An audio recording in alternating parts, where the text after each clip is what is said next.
The fine silk of my dress is soaked through. The once cream fabric now stained a deep crimson, matching the blood pumping in my veins. I stand frozen in a high-end restaurant, surrounded by an uneasy silence.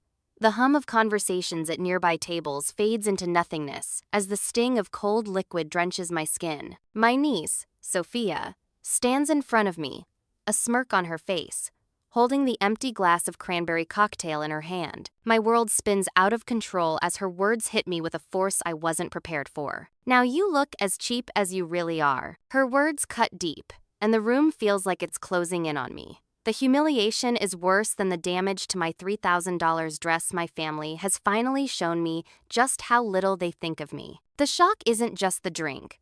It's the fact that my mother, my own mother, pats Sophia's hand, approving the cruelty.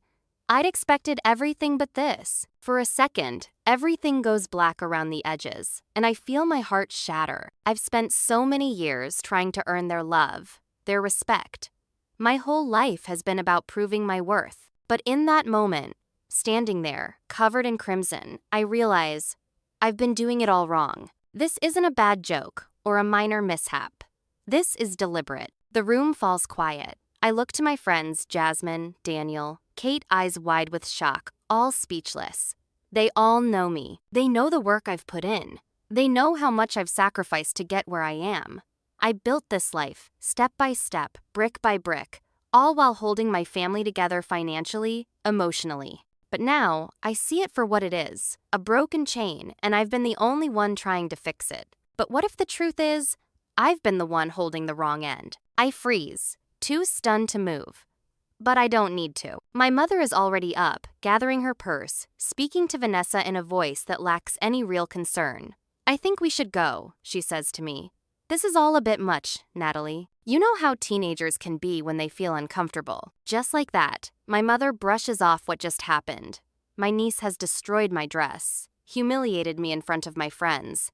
And yet, my mother doesn't even flinch. I'm still standing there, feeling the weight of my ruined dress, the cold liquid now sinking into the fabric, leaving behind the marks of everything I've lost. My family doesn't just fail me, they laugh at me, they mock me. And the worst part is, they're leaving, walking out of my life once again without so much as a second thought. I turn to face my friends, their faces filled with disbelief and concern. They don't know what to say. They just silently offer support with their eyes. The room is still too quiet, the weight of the moment impossible to ignore. But I don't break. I refuse to cry in front of them. I smile weakly and nod. "It's okay," I say, my voice surprisingly steady. I guess the party is ending early. The awkward silence lingers, but I can't afford to let it consume me.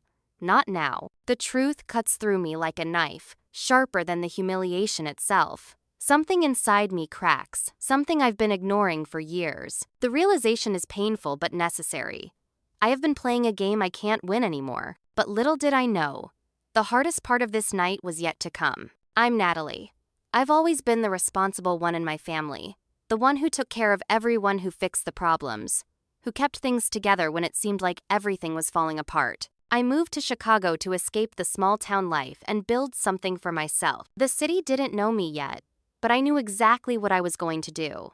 I was going to climb. I spent years working 60-hour weeks, climbing up the corporate ladder, pushing myself harder with each passing day. From an entry-level marketing coordinator to the executive director of a well-known firm, every promotion was hard-earned. I didn't just want success, I needed it. I needed to prove to my family that I was capable, that I was worthy of respect. The sacrifices were countless. No more weekends at family barbecues, no more catching up with old friends. My life was all about work, about pushing myself to the edge and beyond. And when I finally made it, when I landed my dream apartment overlooking Lake Michigan and drove a luxury car I'd bought with my own money, I thought maybe, just maybe, my family would finally see me. But that's not how it works, is it? Vanessa, my older sister, has always lived a different life. She's 3 years older than me, but her choices have never seemed as deliberate. She had Sophia when she was 20, dropping out of community college and jumping from one low-paying job to the next. She was always trying, but she was never going anywhere. And that's when I stepped in. Every time Vanessa called with another crisis, another rent payment overdue, another boyfriend trouble, another oops, I was there. Every single time. I gave without question, without expecting anything back. But deep down, I knew it wasn't just about helping her. I wanted her approval, her admiration. I wanted her to see me as more than just the responsible one. I wanted to be seen as the successful one, the one who had it all together. But I never got that. Instead, I got more phone calls. Nat, can you wire me some money for groceries? Nat, the landlord is threatening to kick us out again. Can you cover it? Nat, I need money for Sophia's school supplies. And I never said no. Not once. I paid the bills, added her as an authorized user on my credit card, and even bought a car for Sophia when she turned 16. A reliable sedan, one I thought would give her a safe start. But it was more than that, wasn't it? It was my way of showing them that I was different, that I was the one who could make their lives better. But every time I gave, it felt like they took a little more. Every time I sacrificed, it felt like they were still waiting for me to do more. My mother, Patricia, wasn't much help either. She enabled the cycle, always excusing Vanessa's behavior, always praising her efforts, no matter how little she achieved. When I won scholarships to college, my mother said, "You're lucky." When I landed my first big marketing job, she asked, "Are you sure you have time for a career?" Every achievement I made felt diminished. So when I finally got the promotion to executive vice president, I thought this time, things would change. I thought this would be the moment they saw me, really saw me. They would look at me and be proud. Maybe, just maybe, they'd see the woman I'd become. But the response I got wasn't what I expected. That night, when I called my mother to share the news, she said, "That's wonderful, honey. Did I tell you Vanessa is thinking about taking some online classes? She's so brave." That was it. No celebration, no excitement for me. Instead, it was always about Vanessa and Sophia. Always. When I called Vanessa, she said, "Must be nice, Nat. Some of us have real responsibilities, not just fancy offices." I could hear Sophia in the background, making gagging noises. But I just smiled and told her it was okay. But it wasn't okay, was it? I was always the one giving, the one sacrificing, and the one who would never be good enough in their eyes. As my birthday approached, I decided this year would be different. I would finally show them. I would host the kind of celebration they'd never forget. A dinner at Alenia, Chicago's most exclusive restaurant. A designer dress. My closest friends, and my family, maybe they'd see my life and understand the work it took to get here. Looking back, I now realize that I was still desperately seeking their approval. But this time, it would be different. Or so I thought. But what I didn't know was that what happened next would shatter everything I thought I knew about love, loyalty, and family. The anticipation of my birthday celebration was like a weight in my chest. I had planned every detail with precision. I reserved the private dining room at Alenia 3 months ahead, even set reminders to make sure I got the exact date. The dress was chosen after 4 weekends of boutique visits, the perfect cream-colored Stella McCartney silk sheath that clung to me just right, complete with crystal beading along the neckline. It cost more than I had ever spent on a single item of clothing, but it felt like I had earned it, a symbol of everything I had achieved, everything I had become. The invitations went out 6 weeks before, and my friends responded enthusiastically. Kate, who had been my rock through all the years of hustle, immediately sent her RSVP. Jasmine, a colleague from work, couldn't wait to celebrate. Daniel and his husband Ryan, who lived in my building, were just as eager. They all knew the real me, the woman who worked tirelessly, who poured everything into her career and friendships, and who didn't ask for anything in return. They knew I was the one who always held it together. But when it came to inviting my family, it wasn't as easy. I called my mother first, hoping she would understand how much this meant to me. "It's on a Thursday, Nat," she said, her voice already sounding exhausted at the thought of the drive into the city. "That's a long drive on a weekday. Can't you do something closer?" "I know it's a weeknight, Mom, but I've reserved the room at Alenia, and it's really special to me. I'd love for you and Vanessa to be there." "We'll see," she said dismissively. Let me check with Vanessa. Sophia might have dance practice. I could hear the reluctance in her voice, the same tone that had echoed through my childhood, the one that always made me feel like I was asking for too much. But I tried to ignore it. It's just a dinner. They'd come, I told myself. They'd see me. Vanessa's response was equally lukewarm. Elenia? That place is super expensive, Nat. Are you sure it's worth it? Please, let me treat you all. It's my birthday. She hesitated, then added, Sophia will need something to wear. I can't have her showing up in jeans. I sighed, trying to hide the frustration bubbling up. I can send you some money for a new outfit for her, if that helps. That would be the least you could do, Vanessa said, as though I was inconveniencing her just by inviting them to a place where I was covering everything. And we might be a little late. Sophia has dance until 6. It wasn't how I imagined it. The excitement I had felt earlier about this celebration started to wane, replaced by the familiar feeling of being taken for granted. But I pushed the thoughts aside. It was just a dinner, and I wanted it to be perfect. The morning of my birthday, I woke early. My day was already planned out: pampering, massages, facials, hair, and makeup. I was giving myself the luxury of a day that was entirely about me. As I sipped my coffee, I allowed myself to hope. This year, I would finally feel seen. This year, they would get it. I wanted everything to be perfect. I was determined to make them see who I was now, the woman who had worked so hard to get here, the woman who deserved recognition. I was ready. By 6, I had transformed into the woman I'd worked so hard to become. The dress fit like it was made for me. My hair cascaded in soft waves, and my makeup was subtle but bold enough to make a statement. I felt confident, powerful, worthy. When I arrived at the restaurant, the staff greeted me by name, ushering me into the private room. "Happy birthday, Miss Wells," they said. "Your champagne is chilling," as requested. I smiled, basking in the moment. This was it. I had built this life, and tonight, my family would finally see it.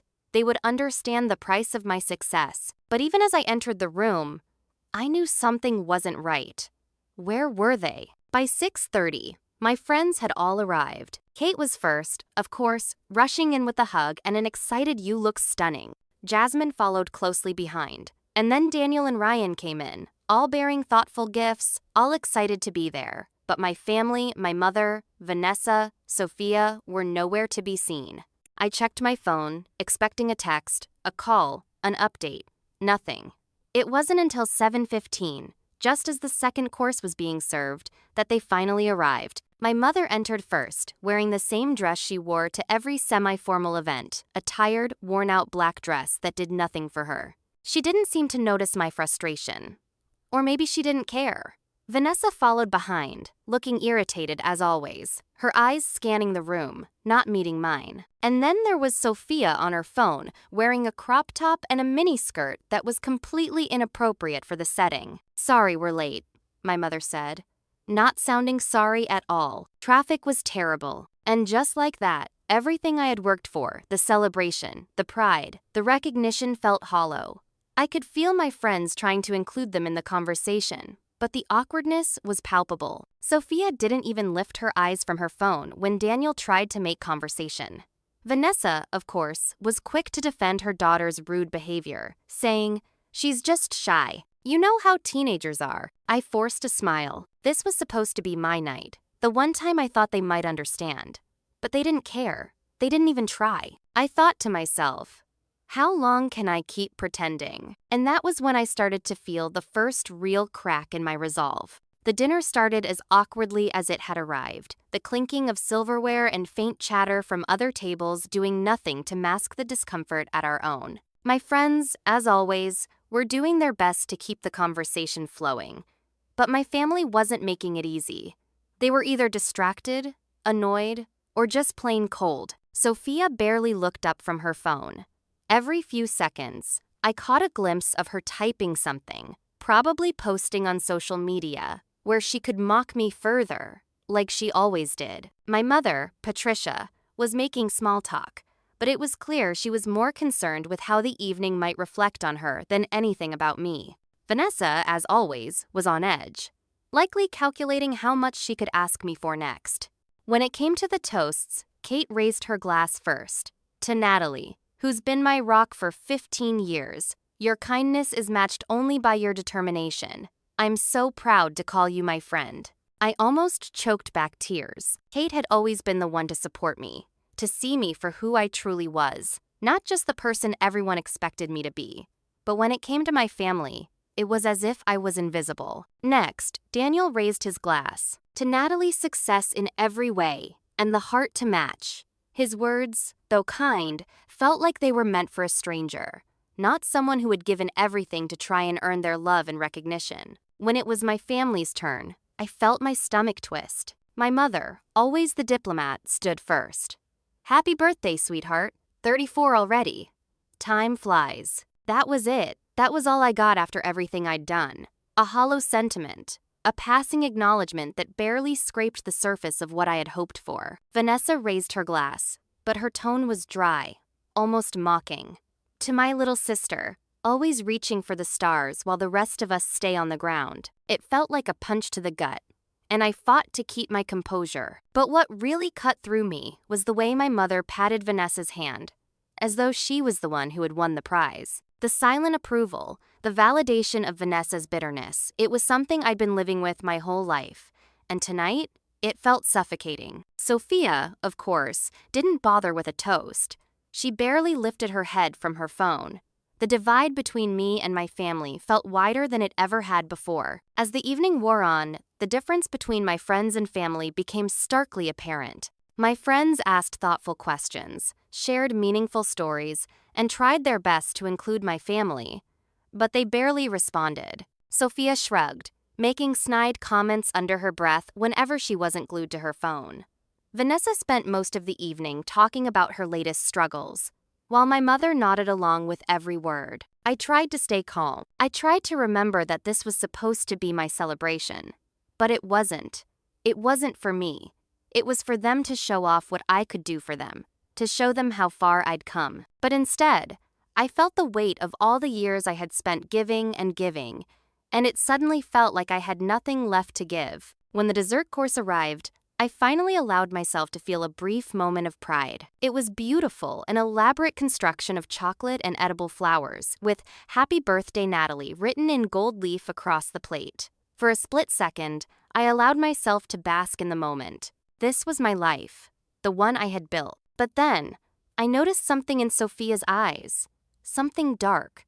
Her expression shifted, and I could feel the tension in the air. She had been sullen all evening, but now there was a flicker of something else, something that told me she was planning something. As everyone admired the dessert, I caught Sophia whispering something to Vanessa. The two of them exchanged a knowing glance, and I felt the knot in my stomach tighten. I turned to my mother, expecting her to step in and steer the conversation towards something less uncomfortable, but she didn't. And then, I saw the familiar smirk on Sophia's face as she stood up abruptly, grabbing her glass of cranberry cocktail.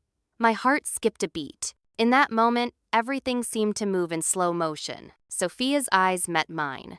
The anger behind them was unmistakable. And before I could even react, she tossed the contents of her glass straight at me. The cold liquid hit my chest and face immediately, soaking through the delicate silk of my dress. The room went silent. I couldn't hear anything but the pounding of my heart in my ears. "Now you look as cheap as you really are," Sophia spat out, her voice dripping with venom. The shock paralyzed me for a split second. My friends gasped. Daniel jumped to his feet, but I put a hand on his arm to stop him. This was it, the final straw. I thought my mother would scold Sophia, force her to apologize, at least pretend to care. But instead, my mother calmly patted her hand, as though this whole thing was nothing more than a minor inconvenience. "I think we should go," she said, standing up as if nothing had happened. "This was all a bit much, Natalie. You know how teenagers can be when they feel uncomfortable." The weight of it hit me then. The years of sacrifice, of being the family's emotional ATM, had led to this moment. This was my family. They were walking out, leaving me behind, humiliated and alone. My dress was ruined, and my heart was shattered. I turned to my friends, still sitting there in disbelief. My voice barely a whisper, I managed to say, "It's fine. I guess the party is over." But it wasn't fine. Not at all. I was done being the one who always gave, the one who always forgave, the one who was always there. This was my breaking point. But what I didn't know was that the real twist was still ahead. And it was going to change everything. The moment they left the restaurant, I stood there in the midst of my ruined birthday, staring at the crimson stain spreading across my dress. 1,000 thoughts rushed through me. The weight of the humiliation, the years of resentment, the silent promises I had made to myself. This would be the last time. My family, with their endless demands and backhanded compliments, had crossed a line that couldn't be uncrossed. The restaurant staff hovered near me, unsure of how to handle the situation, but I simply waved them off. I forced myself to smile at my friends as they tried to comfort me, their sympathetic eyes only making the pain more real. "Let's just get the bill, Natalie," Jasmine suggested gently, trying to lighten the mood. We paid and left, the weight of the ruined evening heavy on my shoulders. My friends offered kind words, but their attempts to soften the blow couldn't erase the truth I was starting to face. I had been a fool for too long. Once we were back in the safety of my apartment, I closed the door behind us and leaned against it for a moment, breathing deeply. I could still feel the cold liquid on my skin, the sticky residue of Sophia's cruelty. But it wasn't just the dress that was ruined. It was everything. I tried to laugh it off, make a joke, but there was no escaping the overwhelming sadness that came with the realization that my family would never see me for who I truly was. "I just don't understand," Kate said, her voice filled with frustration. "You've done everything for them, Natalie. Everything. And this is how they repay you?" I didn't have an answer for her. I didn't know what to say anymore. But then, something inside me shifted. I realized that the truth had been staring me in the face for years, and I had been blind to it. I had been the one enabling them. I had been the one keeping the cycle alive, and it needed to end now. "I've been supporting them for so long," I said quietly, more to myself than to anyone else. "But I've never asked them what it costs me. I've never stopped to think about what I'm losing in this." Kate sat down beside me, her hand on my arm, her eyes soft with understanding. "Natalie, you've been the glue holding this family together, but you can't keep doing it if they don't appreciate you. You deserve more than this." Her words hit me like a wave, and for the first time that night, I allowed myself to feel the full weight of the situation. The truth was ugly, but it was necessary. My family didn't see me for what I was. They saw me as a resource, a safety net, and nothing more. As I sat there, feeling the coldness of my ruined dress, I decided that something had to change. I would stop being the family's financial crutch.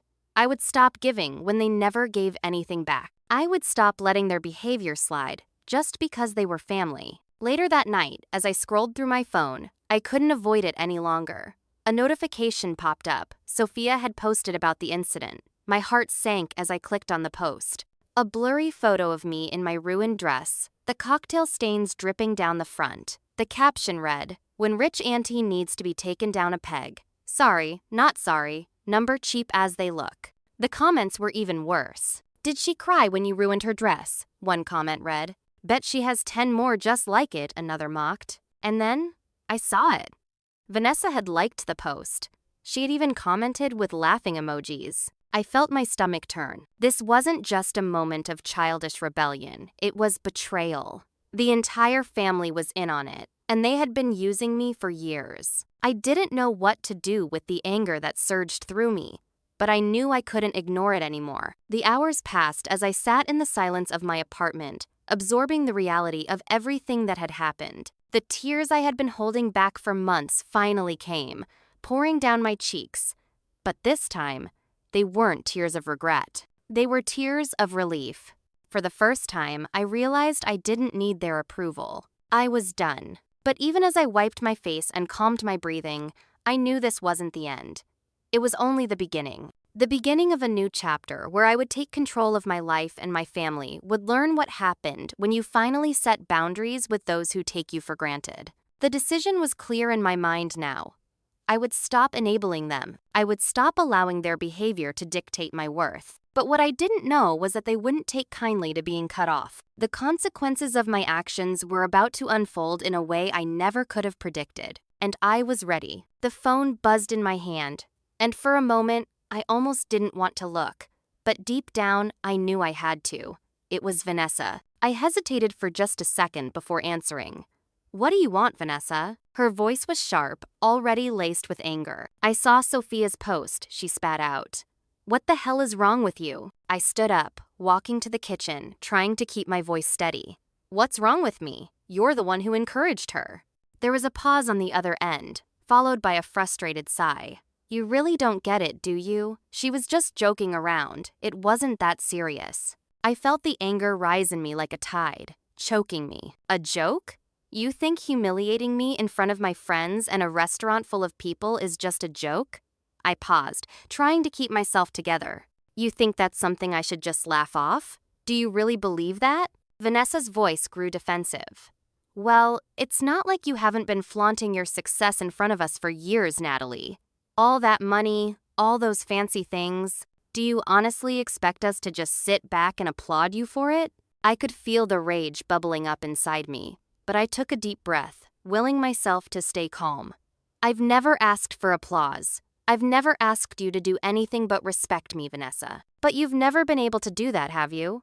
All these years, I've been the one who kept you afloat, who fixed your mistakes. And this is how you repay me?" My voice trembled, the weight of years of sacrifice crashing over me. "You think you're better than us, don't you?" Vanessa's voice cracked, but it wasn't from remorse, it was from anger. "You always act like you're the only one who's worked hard. Well, we've had our struggles too. Do you think it's easy to live like we do? To have nothing?" The room felt suffocating. It wasn't about money. It wasn't about success. It was about respect. It was about being seen, not as a bank account, not as a lifeline, but as a person. "I never said I was better than you, Vanessa, but I am better than being used. I'm better than being mocked." I felt a wave of nausea as I listened to the silence on the other end of the phone. This wasn't the conversation I had wanted. I had wanted understanding. I had wanted recognition, but what I was getting was rejection. Vanessa's voice broke the silence. "You really think cutting us off is going to fix things? You're just going to leave us all hanging? After everything we've been through?" I laughed bitterly. "You've been using me, Vanessa. I haven't been helping you. I've been enabling you. And I'm done. I'm done being your ATM. I'm done being your emotional punching bag. I'm done pretending this is some kind of family when you've been treating me like your personal servant." The silence was deafening.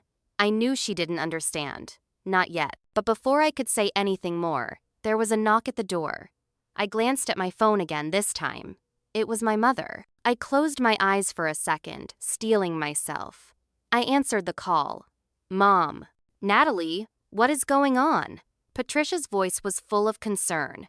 But it wasn't the kind of concern that came from love. It was the kind that came from manipulation. "You can't just cut us off like this. We're family." I swallowed hard, trying to keep my emotions in check. "I am cutting you off, Mom. I'm done. You and Vanessa have been using me for years. All these financial emergencies, all the backhanded comments, all the ways you've made me feel like I'm never good enough. I'm done." Her voice rose, the familiar tone of guilt creeping in. "Don't be so dramatic, Natalie. This isn't like you. We've been through hard times together. You've always been there for us. And I always will be," I said, the words coming out sharper than I intended. "But not like this. Not anymore. I can't keep giving when it's never enough. When I'm treated like an afterthought." There was a long pause on the other end of the phone, and for a moment, I thought maybe, just maybe, she understood. But then her voice cracked with something else. "Are you seriously going to do this? Over one little incident? Are you really going to punish us like this?" I clenched my jaw. Punish? It wasn't punishment. It was freedom. The realization hit me like a jolt of electricity. And for the first time in years, I felt something I hadn't felt in a long time. Strength. "I'm not punishing anyone, Mom. I'm protecting myself. And if you don't like it, that's on you. I'm not asking for your approval anymore." There was a long, drawn-out sigh then. "Fine. You do what you need to do. But don't expect me to just sit back and watch you ruin everything." I hung up without another word. My heart was racing. But there was a sense of peace slowly replacing the anger. I had made my decision. And now, There was no going back. As I set the phone down, a strange calm washed over me. I knew the confrontation was just the beginning. They wouldn't let go without a fight. But I was ready. The next few hours were a blur of calls and texts. The floodgates opened, and every message I received was a mix of guilt, anger, and manipulation.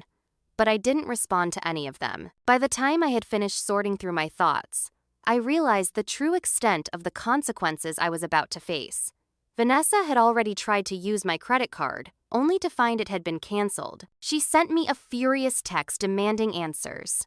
Sophia, too, was texting me, panicking over the car I had taken back. "Where is my car?" she demanded. "What the hell is going on?" I wasn't fazed.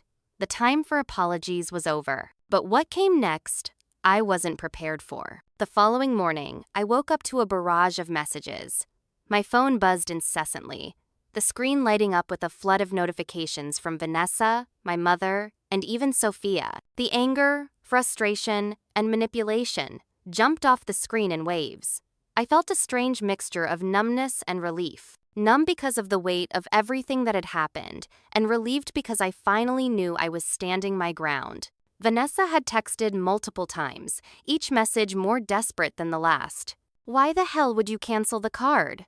I need it for groceries, for rent. Are you seriously doing this, Nat? Don't be ridiculous. We're family. You can't just cut me off like this." And then, a more personal message. "You've never cared about us. You've always been too busy with your fancy life to actually help. I need you, Natalie. Don't be selfish." Her words were designed to make me feel guilty, to pull me back into the cycle I had worked so hard to break. But this time, I didn't flinch. I took a deep breath and deleted the messages without a second thought. The next message came from Sophia. "Where's my car? I need it for school and dance practice. You can't just take it back. It's mine.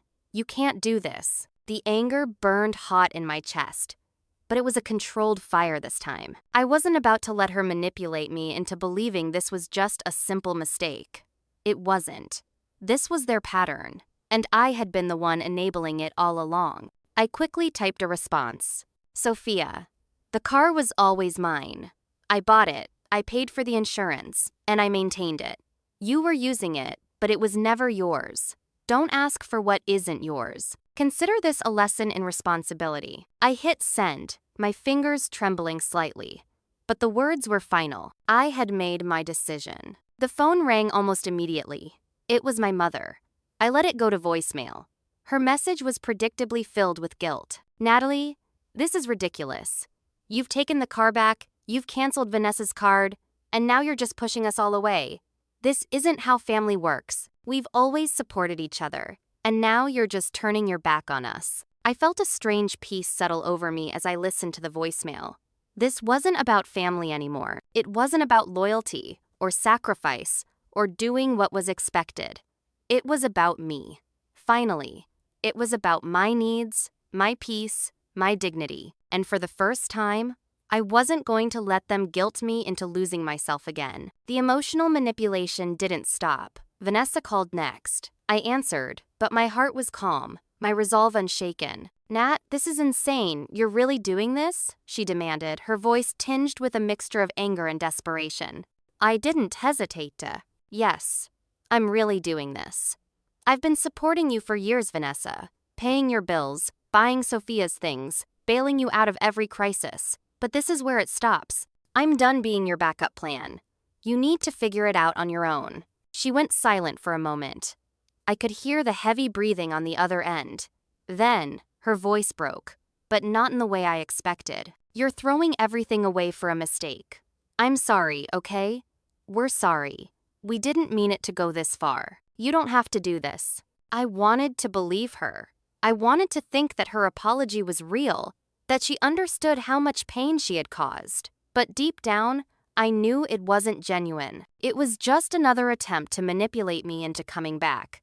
And I wasn't going to fall for it. "I'm not asking for your apologies, Vanessa. I'm asking for respect. And I'm done. Don't call me again unless you're ready to actually change." With that, I hung up, the weight of the decision settling like a heavy stone in my chest. Over the next few days, things got worse before they got better. My mother continued to call, leaving pleading messages. "Please, Natalie, you've done so much for us. This isn't fair. You're being unfair." Vanessa sent me texts, then followed up with calls. "How could you do this to me? You think I don't have enough to deal with? My life is falling apart without your help." But I didn't respond. I couldn't. This was their crisis to handle, not mine. And then came the moment I wasn't prepared for. I received an email from my credit card company. The charges I had been covering for years, the ones Vanessa had been racking up on the card I gave her access to, were suddenly in front of me in black and white. The amount was staggering, over $3,000. And the worst part? It wasn't even for emergencies. It was for designer handbags, spa days, and luxury dining experiences, things I had never authorized, but had paid for anyway.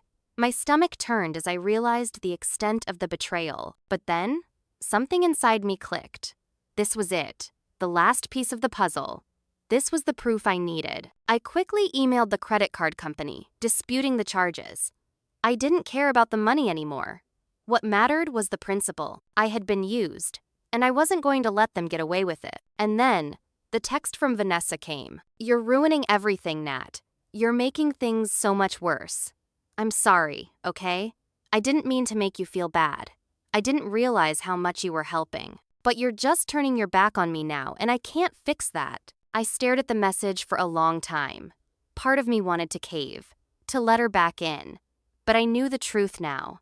This wasn't love, it was dependence, and I wasn't going to carry them anymore. I deleted the message. I didn't need it. Revenge wasn't about hurting them. It wasn't about getting even. It was about reclaiming my life. It was about finally seeing my worth and demanding the same from the people I'd given everything to. And just like that, I realized something I'd never let myself believe. I was free. But this freedom? It was only the beginning. It was strange. The way things started to shift after that moment. The flood of messages from my family slowed down. At first, it was the silence that bothered me, the absence of their constant demands, their guilt, their manipulation. But after a few days, I realized it was something else entirely. I wasn't drowning anymore. The pressure was gone. I had set the boundary.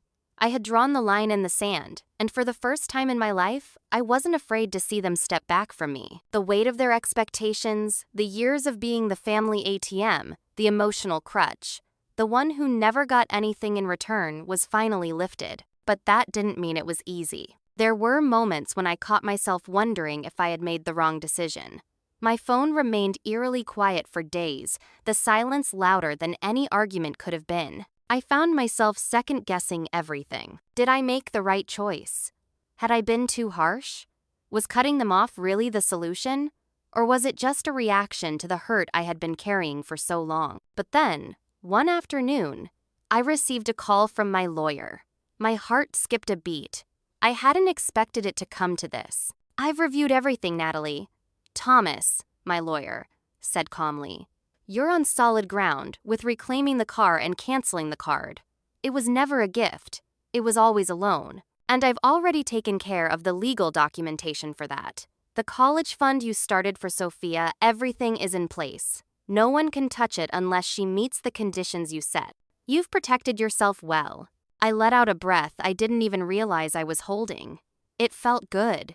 It felt right. But even as I sat in my apartment, alone with my thoughts, I could hear the echoes of my family's voices, still lingering in my mind. It wasn't just about money or the things I had given them. It was the emotional labor, the sacrifices, the constant feeling of being used. That was the part I had never really let myself face. And now that I had faced it, I knew something important.